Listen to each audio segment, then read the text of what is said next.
പുതിയൊരു വീഡിയോയിലേക്ക് എല്ലാ കൂട്ടുകാർക്കും വീണ്ടും സ്വാഗതം. വളരെ ടേസ്റ്റിയും നല്ല ഹെൽത്തി ആയിട്ടുള്ള ക്യാരറ്റ് ഇഡ്ഡലിയുടെയും അതിൻ്റെ കൂടെ കൂട്ടി കഴിക്കാൻ പറ്റിയിട്ടുള്ള അടിപൊളി ടേസ്റ്റി ആയിട്ടുള്ള ക്യാരറ്റ് ചട്നിയുടെയും റെസിപ്പിയുമായിട്ടാണ് ഇന്ന് ഞാൻ വന്നിട്ടുള്ളത്. ക്യാരറ്റൊക്കെ കഴിക്കാത്ത കുട്ടികൾക്ക് ഇതുപോലെ ഉണ്ടാക്കി കൊടുക്കുകയാണെങ്കിൽ തീർച്ചയായും വളരെ ഇഷ്ടത്തോടെ തന്നെ അവർ കഴിക്കും. അപ്പോൾ നമുക്ക് റെസിപ്പി കണ്ടു നോക്കാം. അപ്പോൾ ആ ക്യാരറ്റ് ഇഡ്ഡലി ഉണ്ടാക്കിയെടുക്കാൻ വേണ്ടിയിട്ട് തലേദിവസം തന്നെ ഞാൻ ഇഡ്ഡലിയുടെ മാവൊക്കെ അരച്ച് വെച്ചിട്ടുണ്ടായിരുന്നു. മാവൊക്കെ ഇതാപ്പോൾ നല്ലപോലെ തന്നെ പൊങ്ങി നല്ല സോഫ്റ്റ് മാവായി വന്നിട്ടുണ്ട്. ഇതിലേക്ക് ഞാൻ ആവശ്യമായിട്ടുള്ള ഉപ്പൊക്കെ ഇട്ട് മിക്സ് ചെയ്തെടുത്തതാണ്. ക്യാരറ്റ് ഇഡ്ഡലി ഉണ്ടാക്കിയെടുക്കാൻ വേണ്ടിയിട്ട് നമുക്ക് ഇത്രയും മാവിൻ്റെ ആവശ്യം ഇപ്പം ഇല്ല. അപ്പം ഇതിൽ നിന്ന് കുറച്ച് മാവ് മാത്രമേ ഞാനിപ്പോൾ എടുക്കുന്നുള്ളൂ. അപ്പോൾ ഇതിൽ നിന്ന് പകുതി മാവ് ഞാനൊരു പാത്രത്തിലേക്ക് ഒഴിച്ചു കൊടുക്കുന്നുണ്ട്. ഇത് നമുക്കൊരു സൈഡിലേക്ക് മാറ്റി വയ്ക്കാം. ഇനി ഒരു മിക്സി ജാർ എടുത്ത് വെച്ചിട്ടുണ്ട്. അതിലേക്ക് കുറച്ച് ക്യാരറ്റ് വേവിച്ചതാണ് ഇട്ട് കൊടുക്കുന്നത്. ക്യാരറ്റ് ഞാൻ കുറച്ച് വെള്ളമൊഴിച്ച് കുക്കറിൽ ഒരു 2 വിസിൽ വേവിച്ചെടുത്തതാണ്. ഞാനിപ്പോൾ ഇതിലേക്ക് ആവശ്യമായിട്ട് മീഡിയം സൈസിലുള്ള ഒരു 4 ക്യാരറ്റാണ് എടുത്തിട്ടുള്ളത്. ഇനി നമുക്കിതിലേക്ക് ആവശ്യമായിട്ട് ഒരു 1/4 ടീസ്പൂൺ ഉപ്പ് കൂടെ ചേർത്ത് കൊടുത്ത് ഇത് നന്നായിട്ടൊന്ന് അരച്ചെടുക്കണം. വെള്ളമൊന്നും ചേർക്കാതെ തന്നെ അരച്ചെടുക്കണം കേട്ടോ. ഇനി അരഞ്ഞ് കിട്ടാൻ ബുദ്ധിമുട്ടാണെങ്കിൽ നമ്മൾ ക്യാരറ്റ് വേവിച്ചപ്പോൾ ഉണ്ടായിരുന്ന ആ ഒരു വെള്ളത്തിൽ നിന്ന് 1-2 ടേബിൾ സ്പൂണോളം വെള്ളം ഒഴിച്ച് കൊടുത്ത് നല്ല പോലെ തന്നെ ഒന്ന് അരച്ചെടുത്താൽ മതി. നമ്മൾ ഇഡ്ഡലിയാണല്ലോ ചുട്ടെടുക്കുന്നത്, അപ്പോൾ ഒരുപാട് വെള്ളം കൂടി പോകാൻ പാടില്ല. നല്ലപോലെ അരച്ചെടുത്തതിന് ശേഷം ആ പേസ്റ്റ് നമുക്ക് ഈ മാവിലേക്ക് അങ്ങ് ചേർത്ത് കൊടുത്ത് നന്നായിട്ടൊന്ന് മിക്സ് ചെയ്തെടുക്കാം. ഇനിയിപ്പോൾ ഇഡ്ഡലിക്ക് പകരം നിങ്ങൾക്ക് വേണമെങ്കിൽ ഈ ഒരു മാവ് വെച്ച് തന്നെ ദോശയും ചുട്ടെടുക്കാം കേട്ടോ. അപ്പോൾ പിന്നെ കുറച്ച് വെള്ളം അധികമായി പോയാലും കുഴപ്പമൊന്നുമില്ല. ദോശമാവിന് കുറച്ച് കൂടെ ഒരു ലൂസ് വേണമല്ലോ. അപ്പോൾ ക്യാരറ്റ് പേസ്റ്റൊക്കെ ചേർത്തതിന് ശേഷം ഞാൻ നല്ല പോലെ തന്നെ മാവ് മിക്സ് ചെയ്തെടുത്തിട്ടുണ്ട്. അപ്പോൾ നമ്മുടെ ക്യാരറ്റ് ഇഡ്ഡലിയിലേക്കുള്ള മാവ് ഇവിടെ റെഡി ആയിട്ടുണ്ട്. ഇനി നമുക്കിത് വെച്ച് ഇഡ്ഡലി ചുട്ടെടുക്കാം.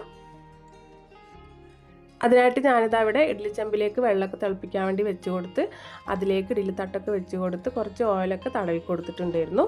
ഇനി ഇഡ്ഡലി തട്ടിലെ ഓരോ കുഴിയിലേക്ക് നമുക്ക് ഈ മാവ് ഒഴിച്ചു കൊടുക്കാം. നല്ല ടേസ്റ്റാണ് ഈ ഒരു ഇഡ്ഡലി കഴിക്കാൻ. വെറുതെ തന്നെ നമുക്ക് കഴിക്കാം.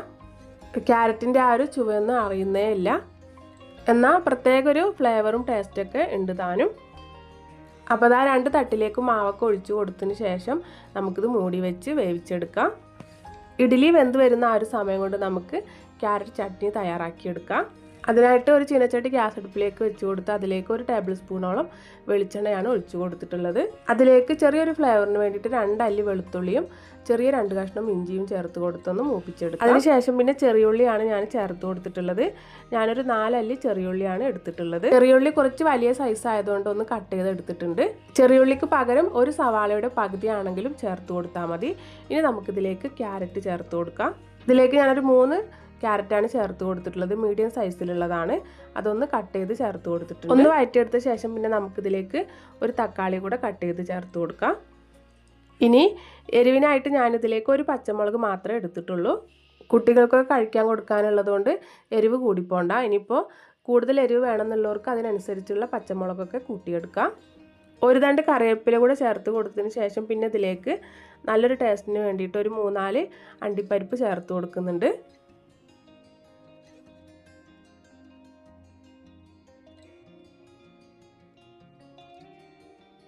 ഒന്നങ്ങ് വഴറ്റിയെടുത്ത ശേഷം പിന്നെ ഇതിലേക്ക് 2 കൈപ്പിടിയോളം ചിരവിയ തേങ്ങ കൂടെ ചേർത്ത് കൊടുത്ത് ചെറുതായിട്ടൊന്നും കൂടെ വഴറ്റിയെടുത്ത് നമുക്ക് ഫ്ലെയിം ഓഫ് ചെയ്യാം. തേങ്ങ ഒന്നും ഒരുപാട് അയപ്പോണ്ട, കുറച്ച് മാത്രം തേങ്ങ ചേർത്ത് കൊടുത്താൽ മതി. എന്നിട്ട് ഒന്നുകൂടെ ഒന്ന് വഴറ്റി ഫ്ലെയിം ഓഫ് ചെയ്ത് നമുക്കിതൊന്ന് തണുക്കാനായിട്ട് മാറ്റി വയ്ക്കാം.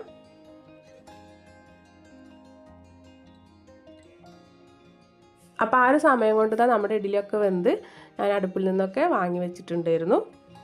ഇനി ഒന്ന് ചൂടാറി വന്നതിന് ശേഷം നമുക്കിത് തട്ടിൽ നിന്ന് എടുത്ത് മാറ്റാം. ഇത് കണ്ടില്ലേ, തട്ടിലൊന്നും ഒട്ടി പിടിച്ചിട്ടില്ല കേട്ടോ. നല്ല പെർഫെക്റ്റ് ആയിട്ട് തന്നെ നമുക്ക് ക്യാരറ്റ് ഇഡ്ഡലി കിട്ടിയിട്ടുണ്ട്. ക്യാരറ്റൊക്കെ വെറുതെ ആണെങ്കിലും തോരൻ വെച്ചിട്ടാണെങ്കിലൊക്കെ കഴിക്കാനായിട്ട് കുട്ടികൾക്ക് മടിയാണ്. ഇതുപോലെ കളർഫുള്ളായിട്ട് ഹെൽത്തി ആയിട്ട് ഇഡ്ഡലിയും ദോശയൊക്കെ ഉണ്ടാക്കി കൊടുക്കുമ്പോൾ എത്ര കഴിക്കാത്ത കുട്ടികളും കഴിച്ചു പോകും കേട്ടോ. ഇത് നമുക്ക് ലഞ്ച് ബോക്സിലാണെങ്കിലും കുട്ടികൾക്ക് കൊടുത്ത് വിടാവുന്നതാണ്. അപ്പോൾ നമ്മുടെ ക്യാരറ്റ് ഇഡ്ഡലി ഇവിടെ റെഡി ആയിട്ടുണ്ട്. ഇനി നമുക്ക് ചട്നി ഒന്ന് അരച്ചെടുക്കണം. അപ്പോൾ നമ്മൾ വഴറ്റിയെടുത്ത ചേരുവയൊക്കെ നല്ലപോലെ ഒന്ന് തണുത്ത് വന്നിട്ടുണ്ട്. അത് നമുക്ക് മിക്സി ജാറിലേക്ക് ഇട്ട് കൊടുത്ത് അരയാൻ ആവശ്യമായിട്ടൊരു കുറച്ച് വെള്ളം ഒഴിച്ചു കൊടുത്ത് നമുക്കിത് നല്ലപോലെ തന്നെ ഒന്ന് അരച്ചെടുക്കാം.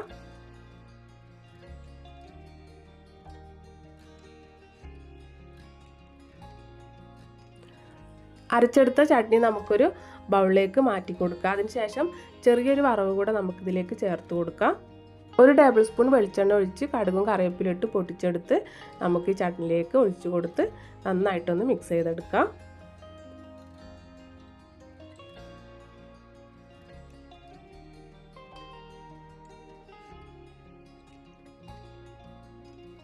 അപ്പോൾ ഇത്രേ ഉള്ളൂ കേട്ടോ. നല്ല ടേസ്റ്റാണ് കേട്ടോ ഈ ഒരു ചട്നി ആ ഒരു ഇഡ്ഡലിയും കൂട്ടി കഴിക്കാനായിട്ട്. അപ്പോൾ തീർച്ചയായിട്ടും എല്ലാവരും തയ്യാറാക്കി നോക്കണേ. എത്ര കഴിക്കാത്തവരും കഴിച്ചു പോകും. നല്ല ടേസ്റ്റുള്ളൊരു റെസിപ്പിയാണ് കേട്ടോ ഇത്. അപ്പോൾ വീഡിയോ ഇഷ്ടപ്പെട്ട് ലൈക്ക് ചെയ്യാനും എൻ്റെ ചാനൽ പുതുതായിട്ട് കാണുന്ന കൂട്ടുകാരൊന്ന് സബ്സ്ക്രൈബ് ചെയ്ത് സപ്പോർട്ട് ചെയ്യാനും മറക്കരുത്. അടുത്ത നല്ലൊരു റെസിപ്പിയുമായിട്ട് നമുക്ക് വീണ്ടും കാണാം.